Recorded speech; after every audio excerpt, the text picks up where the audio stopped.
Hey there, welcome to the Manager's Tea Break. My name's Nikki, and thanks for spending your break with me. Today's episode is Cultivating Skip-Level Relationships for Career Growth. Don't wait, schedule that coffee.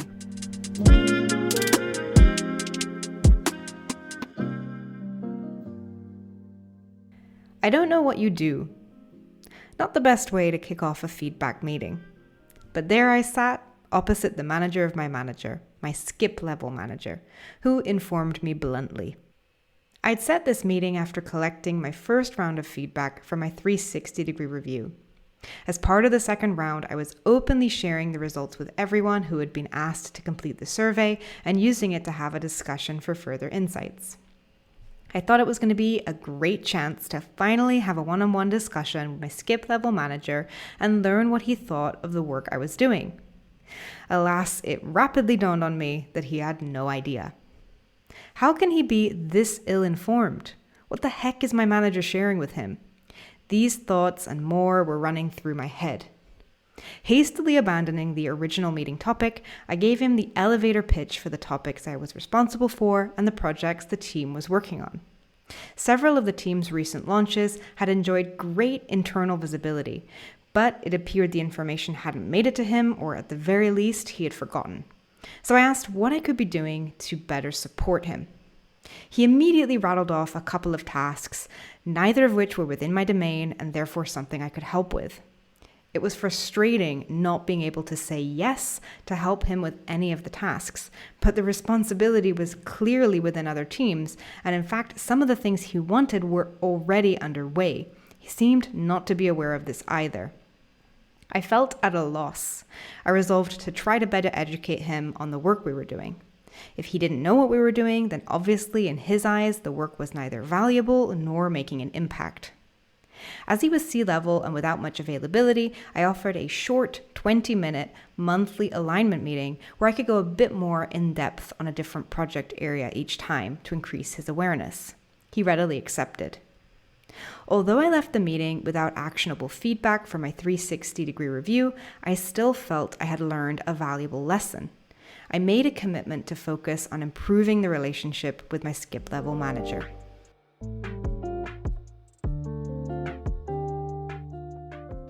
What are skip-level relationships? In a recent discussion, I used the term skip-level manager and realized many others hadn't heard of it. Your skip-level manager is the manager of your manager. Someone else I worked with coined it your grand manager. On the opposite side of the coin, if you're in a management position, you might have skip-level reports who report to your direct reports. And both types can be considered skip-level relationships. You may already be in several meetings where your skip-level manager is present, but it's not considered a skip-level meeting unless it's just you and your skip-level manager one-on-one without your direct manager involved. Why are skip-level relationships important? By nurturing your skip-level relationship, you can increase your visibility within and knowledge of the organization. It opens you up to a wider variety of constructive criticism so that you can get a bigger picture of how your performance is perceived and what you can do to further improve. In addition, nurturing your skip-level relationship provides you with a valuable opportunity to develop your network. A big benefit of doing this separately from your manager is that you can avoid getting put into the same bucket. You never know what assumptions people might have made about him or her. By only communicating with your manager, you might get lumped in the same bucket. From a management perspective, it's important to nurture relationships with your skip-level reports because it allows you to get more information from the organization. The information you receive from your direct reports can only be enhanced by speaking to those on the next level. It can create more transparency within the organization as people have a chance to question you directly or provide discreet feedback. A good leader should directly schedule check-ins with their skip-level reports. How to ask for skip-level meetings. Although it's best when leaders themselves ask for skip-level meetings, it doesn't often happen that way. In these cases, skip-level reports might feel awkward about making the first approach because it's as if they are going around or behind the back of their manager. It's important to make your manager aware of the fact that you're going to ask for a skip level meeting and also that you explain the reasons why. If they're against it, it's most likely even more important that you find a way to get some face time. Unless you're planning to share some critical feedback, I'd suggest holding the meeting in a more informal location than your skip level manager's office. For example, meeting over a coffee in the break room. Even though it's an informal location, make sure you prepare appropriately for the meeting. Have a line of questioning ready to go and showcase that you take the meeting seriously. Plus, be aware that everything you discuss with your skip level manager will probably make its way back to your manager anyway.